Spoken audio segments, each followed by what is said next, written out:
Hola, vamos a estudiar un poco más sobre el estado gaseoso. Habíamos visto que el estado gaseoso, es decir, una sustancia en este estado de agregación, tiene ciertas características comunes. Su homogeneidad, su baja densidad, por el hecho de que las partículas se encuentran alejadas, ya que al tener un estado energético superior, han vencido esas fuerzas de atracción que las mantenían unidas en el sólido o en el líquido. Otra propiedad característica de las sustancias en estado gaseosos es que tienden a ocupar el máximo volumen posible. Es decir, si las tengo contenidas en un recipiente, obtendrán o tendrán el volumen del recipiente que los contiene. Además, se mezclan perfectamente con otras sustancias en estado gaseoso formando soluciones.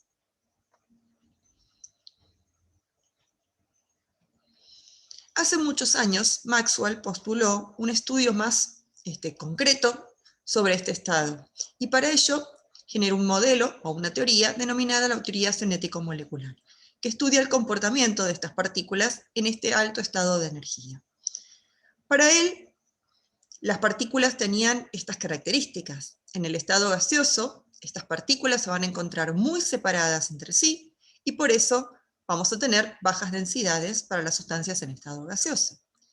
Estas partículas van a estar en constante movimiento, moviéndose a lo largo de todo el recipiente que los contiene, en línea recta en todas las direcciones posibles y sentidos dentro del volumen que los contiene. Estas partículas pueden chocar contra las paredes del recipiente, incluso contra otras partículas en choques elásticos. Maxwell postuló que la velocidad media de estas partículas estaba relacionada con su energía cinética media, y que esta energía cinética media era directamente proporcional al estado térmico del gas. Es decir, por ejemplo, a mayor temperatura, mayor energía cinética media, mayor velocidad media de las partículas. Nosotros en este curso vamos a trabajar con un modelo que se basa en los postulados de Maxwell, aplica las consideraciones del modelo cinético-molecular y además incorpora otros supuestos en lo que se denomina el modelo de gases ideales. Para los gases ideales, las partículas son puntuales, es decir, no tienen prácticamente volumen. Se desplazan en línea recta, como predice el modelo cinético-molecular, pueden colisionar, tienen cambios de dirección y velocidad. Estos choques son elásticos. ¿Esto qué significa? Que no hay pérdida ni ganancia de energía en los choques. La partícula choca y sale rebotada con la misma energía cinética que poseía al inicio del choque. Además, por el hecho de ser moléculas o partículas puntuales, casi sin volumen, hay una gran distancia entre ellas. Por lo tanto, es muy probable que choquen contra las paredes del recipiente y no entre ellas mismas. Analicemos qué variables pueden influir en el estado gaseoso. Bueno, pueden influir en el estado gaseoso cuánto gas tenemos, por ejemplo, qué cantidad de gas, qué presión ejerce ese gas. Recuerden que habíamos visto estas magnitudes en nuestra serie inicial. La presión era la fuerza que se ejercía sobre una superficie. En este caso, la presión ejercida por un gas es esa fuerza que realizan las partículas sobre la superficie del recipiente, es decir, al colisionar sobre la superficie del recipiente. La temperatura, que va a estar relacionada con el estado térmico y por lo tanto con la velocidad media de las partículas, y el volumen que ocupa la sustancia en estado gaseoso. Acá tenemos un repaso de las unidades del sistema internacional para estas magnitudes y algunas otras unidades aceptadas con las cuales vamos a trabajar. Hagamos algunos experimentos. Tratemos de pensar cómo variaría la presión que ejerce un gas, es decir, la fuerza, el número de choques sobre la superficie de un recipiente, cuando yo varío la cantidad de gas. Supongamos que tenemos dos sistemas de igual volumen, con una misma estado térmico, es decir, están a la misma temperatura, por lo tanto las partículas se van a mover con igual o equivalente energía cinética media y por lo tanto velocidad media. El volumen, es decir, el recorrido que tienen que hacer las partículas para colisionar sobre la superficie del recipiente, es idéntico. ¿En dónde les parece que vamos a tener mayor presión. Si nosotros entendemos que la presión resulta de los choques sobre la superficie del recipiente, evidentemente en el recipiente donde tengamos mayor cantidad de gas, vamos a sentir mayor número de choques, por lo tanto vamos a sentir mayor presión. Es más, hasta podríamos relacionar si en un recipiente tengo una determinada cantidad de gas y en otro recipiente tengo el doble de cantidad de gas, evidentemente voy a sentir el doble de choques y por lo tanto la presión será el doble si mantengo el volumen y la temperatura constantes. Hagamos otro experimento. En este caso vamos a usar dos recipientes de igual volumen. Vamos a poner la misma cantidad de gas en ambos recipientes, pero en este caso vamos a modificar la temperatura. Supongamos que tenemos en el primer recipiente una mayor temperatura. ¿Eso qué significa? Que la energía cinética media de las partículas es mayor, por lo tanto, la velocidad media es mayor, se mueven más velozmente.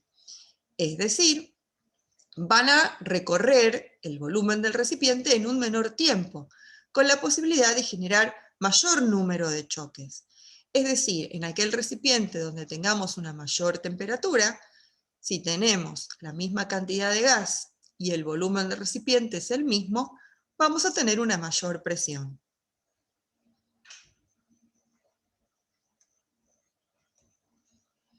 ¿Qué pasa si ahora contenemos la misma cantidad de gas a la misma temperatura, pero en volúmenes diferentes? ¿En qué modificamos? Bueno, en este caso las partículas tienen que recorrer menos trayectoria para ejercer su colisión.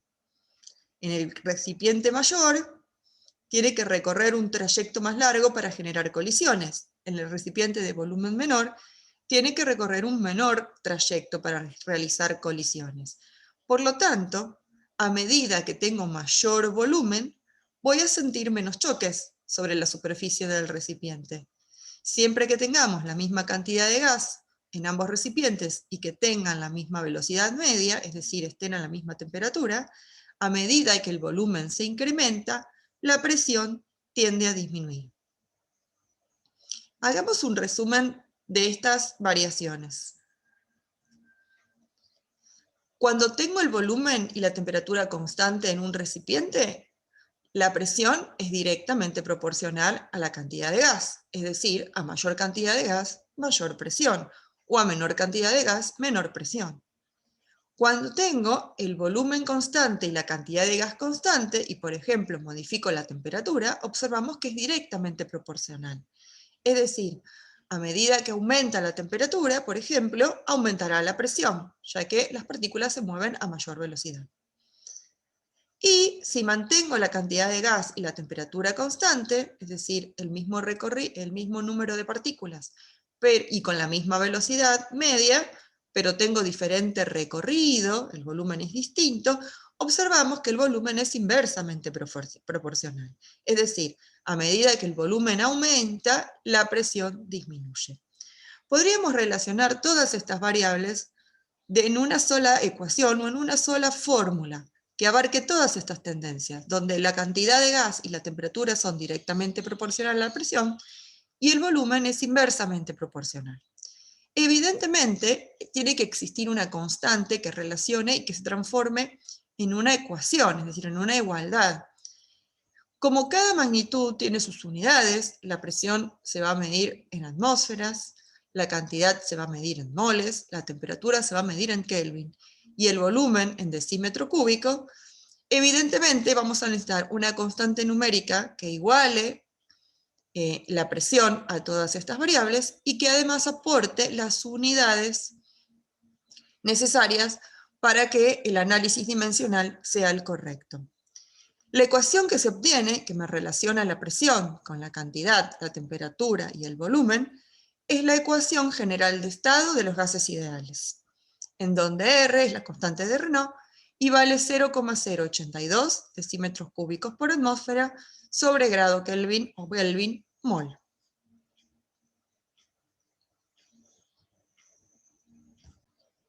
Vamos a repasar lo que vimos en esta animación. Tenemos un recipiente con un determinado volumen, vamos a poder medir la temperatura. La temperatura, para el análisis del estado gaseoso, la vamos a expresar en la escala Kelvin, es decir, en temperatura absoluta. Esto es importante, ya que no podemos tener valores negativos dentro de la ecuación. Y además tenemos un manómetro que nos va a ir midiendo la presión en atmósferas. Vamos a poner un poco de gas.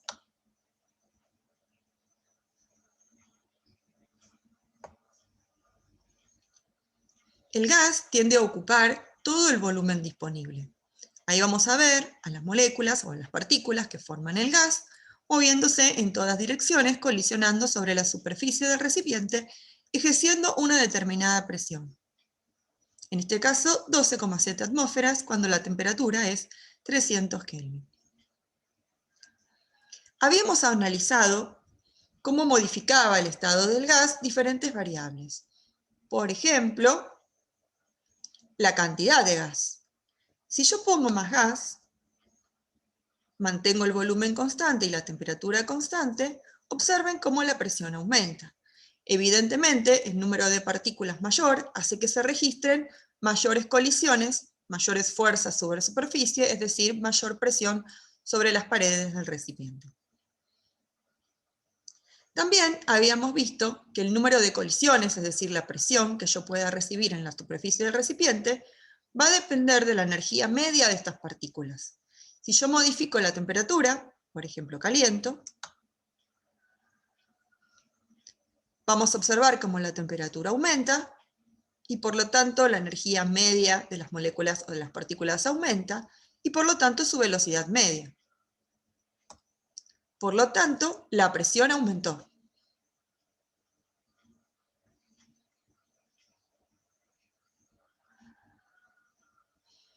Si enfriamos, estaríamos disminuyendo la energía cinética media y por lo tanto la velocidad media. Por lo tanto, la presión tiende a disminuir.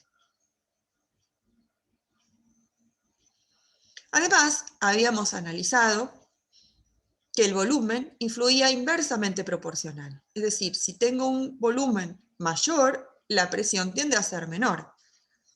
Por lo tanto, si tengo un volumen menor, el recorrido que tienen que hacer las partículas es menor, voy a sentir más choques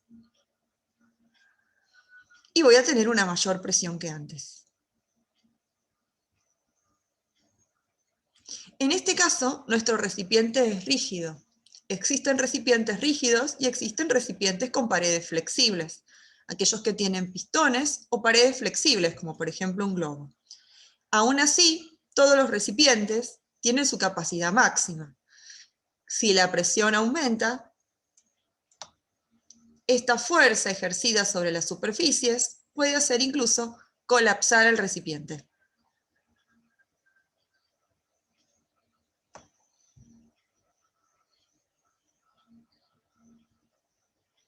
Con la pérdida de nuestro gas.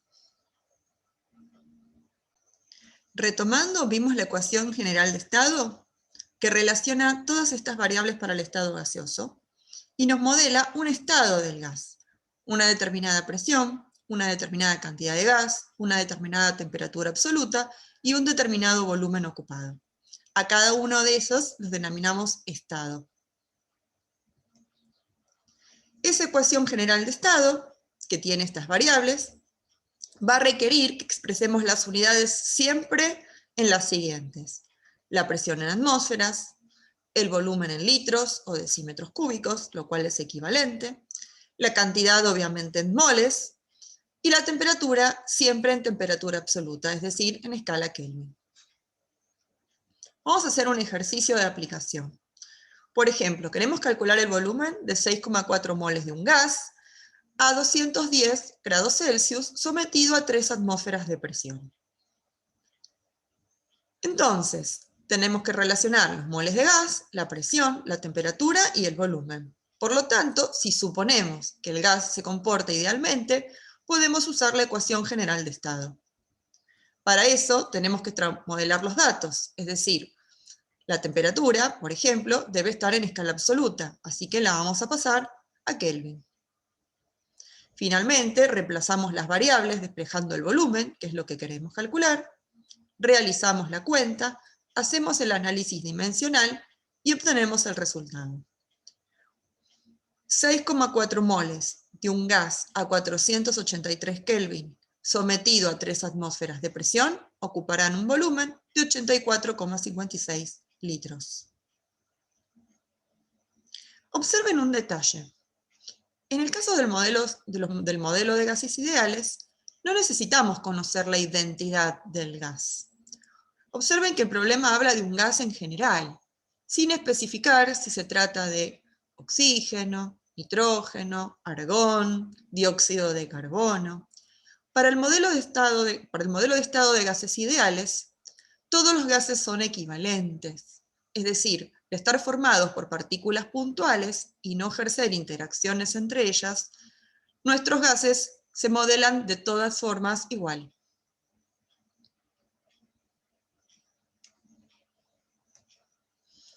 A partir de la ecuación general de estado, podemos obtener fórmulas derivadas o ecuaciones derivadas que nos permitan calcular otras magnitudes. Por ejemplo, si sabemos que la cantidad de un gas se puede calcular como la relación entre la masa de gas y su masa molar, reemplazando, podemos obtener, por ejemplo, una ecuación en donde tenemos la relación entre la masa molar del gas, la presión y la densidad, ¿no? Si pasamos dividiendo el volumen, obtenemos la densidad. Es decir, con esta segunda ecuación podemos obtener la densidad de un gas. O, por ejemplo, si tenemos un gas desconocido, sabiendo cuánto es la masa de gas, midiendo la presión, el volumen del recipiente y la temperatura a la cual está el sistema, podríamos incluso calcular su masa molar. Muy bien, ¿qué pasa si trabajamos con un gas en un sistema cerrado? Un sistema cerrado, si ustedes lo recuerdan, es un sistema en donde no puede entrar ni salir materia. Es decir, siempre tenemos la misma cantidad de gas en este caso.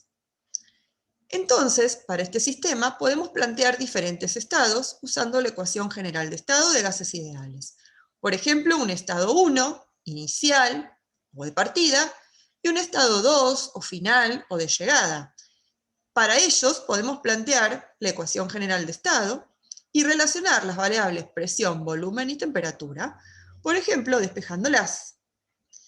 En el estado 1, la presión en el estado 1 por el volumen en el estado 1, dividido la temperatura del estado 1, debe ser igual a la cantidad de gas en el estado 1 por R. Haciendo lo mismo para el estado 2, la presión en el estado 2 por el volumen en el estado 2 sobre la temperatura en el estado 2 es igual a la cantidad de gas en el estado 2 por R.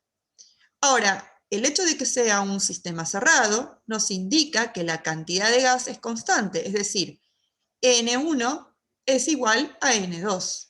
Y por lo tanto, N1 por R es igual a N2 por R.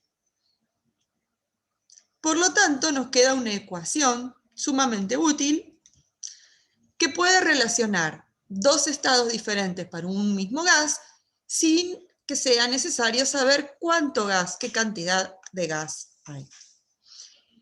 Atención, porque esta ecuación, la ecuación de estado, permite relacionar dos estados para una misma cantidad de gas exclusivamente. Hagamos un ejemplo de aplicación. Tenemos una masa de un gas que está a 15 grados Celsius, 756 milímetros de mercurio, y está ocupando un volumen de 300 decímetros cúbicos. La pregunta es, ¿cuál será su volumen si llevamos la temperatura a 48 Celsius y a 720 milímetros de mercurio? Evidentemente necesito trabajar un poco con los datos. Por ejemplo, podemos pasar la temperatura a la escala absoluta. La temperatura 1 en la escala absoluta termina dando 288,15 Kelvin. Y la temperatura 2 en escala absoluta termina dando 321,15 Kelvin. También podemos pasar las presiones de milímetros de mercurio a atmósferas. Entonces vamos a tener nuestra relación de estado, ya que es un sistema cerrado, que nos va a relacionar la presión 1 por el volumen 1, por la temperatura del estado 1, con las mismas variables, pero para el estado 2. Como queremos calcular el volumen 2, lo despejamos, reemplazamos por las variables y obtenemos el resultado del gas. Observen que no fue necesario saber la cantidad de gas. A partir de esta ecuación de estado que relaciona estos dos estados iniciales y finales, mediante mantener alguna de las constantes variables, podemos obtener otras expresiones matemáticas que fueron descubiertas a lo largo de la historia por diferentes científicos, y de ahí sus nombres de las leyes. ¿Sí? Tanto Boyle como Charles como Gay-Lussac estudiaron el comportamiento de los gases y encontraron independientemente estas relaciones entre estas variables para un sistema cerrado de un gas.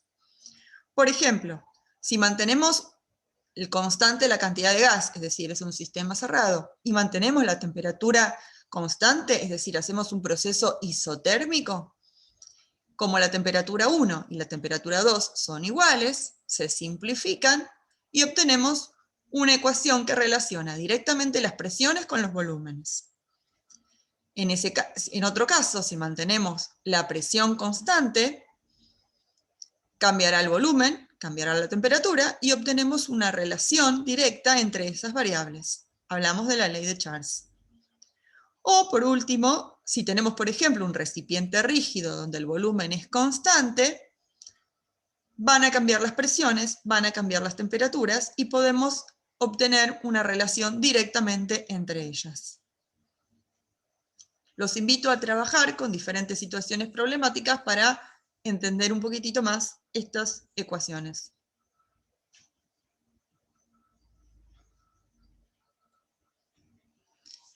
Por lo general, los gases no se encuentran aislados, sino que están formando soluciones, es decir, estas mezclas homogéneas de más de un componente. En el caso de que sea una mezcla gaseosa, hablamos de una solución, y puede estar formada por dos o más gases, como en el caso del aire. Supongamos que tenemos una mezcla que está formada por dos gases. Tenemos, por ejemplo, helio y argón. Tenemos helio en un recipiente de un determinado volumen, con una determinada cantidad, ejerciendo una presión, por ejemplo, de 2 atmósferas. Y tenemos una determinada cantidad diferente de argón, en el cual estamos en un recipiente del mismo volumen, a la misma temperatura, y va a ejercer otra presión. Supongamos que tenemos la misma temperatura para ambos gases. Observen que como tenemos el doble de partículas que de argón que de helio, la presión es el doble. ¿Qué pasaría si los juntáramos ahora en el mismo recipiente manteniendo la temperatura constante? Ahora tendríamos más partículas, una mezcla formada por ambos gases, evidentemente vamos a tener mayor presión. Si lo pensamos en relación a los choques que son capaces de hacer sobre la superficie del recipiente, evidentemente puedo contabilizar los choques generados por el argón y puedo contabilizar los choques generados por el helio. Ahí aparece la definición de presión parcial. ¿Qué será la presión parcial? La presión parcial es la presión ejercida exclusivamente por uno de los gases que forman la mezcla. En este caso vamos a tener una presión parcial para el helio y una presión parcial para el argón. Como el número de choques sobre la superficie está directamente relacionado con cuántas partículas hay, de aquel que tenemos una mayor presión inicial, es decir, una mayor presión parcial, vamos a tener un mayor número de choques. Y la presión total va a ser aquella que dé como resultado la suma de las presiones parciales, es decir, los choques totales los podemos pensar como los choques generados por el helio más los choques generados por el argón. Observen algo interesante. Al mezclar los gases, cada uno, como estamos en un recipiente idéntico y a temperatura igual, sigue ejerciendo la misma presión que tenía cuando estaba aislado. Es decir, cada gas se comporta en la mezcla, realiza el mismo número de choques, como si estuviera solo. Si el helio cuando estaba aislado generaba 2 atmósferas y el argón cuando estaba aislado generaba 4 atmósferas, cuando estaban ocupando un recipiente de este volumen a esta temperatura, seguirán ejerciendo la misma presión cuando estén mezclados por el hecho de estar en un recipiente de un mismo volumen a una misma temperatura. Evidentemente, ahora la presión total, que va a ser la suma de las presiones, va a ser mayor porque tenemos mayor cantidad de gas en total dentro del recipiente.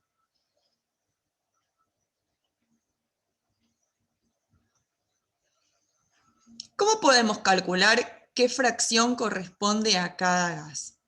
Bueno, podemos definir lo que se conoce como fracción molar. La fracción molar es una especie de composición, o me dice la composición de una mezcla con respecto a cada uno de los gases. Y se calcula comparando los moles de cada gas con respecto a los moles totales.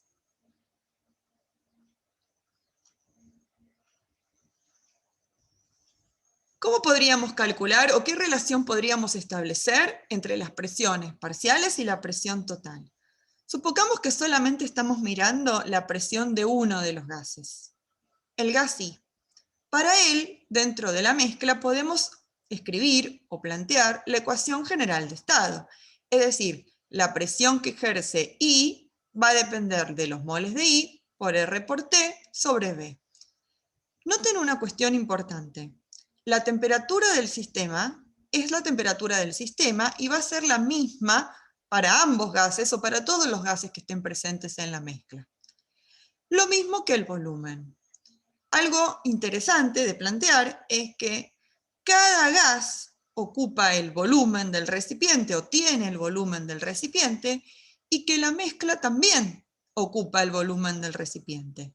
Es decir, el volumen es el mismo para cada gas y para todos los gases juntos.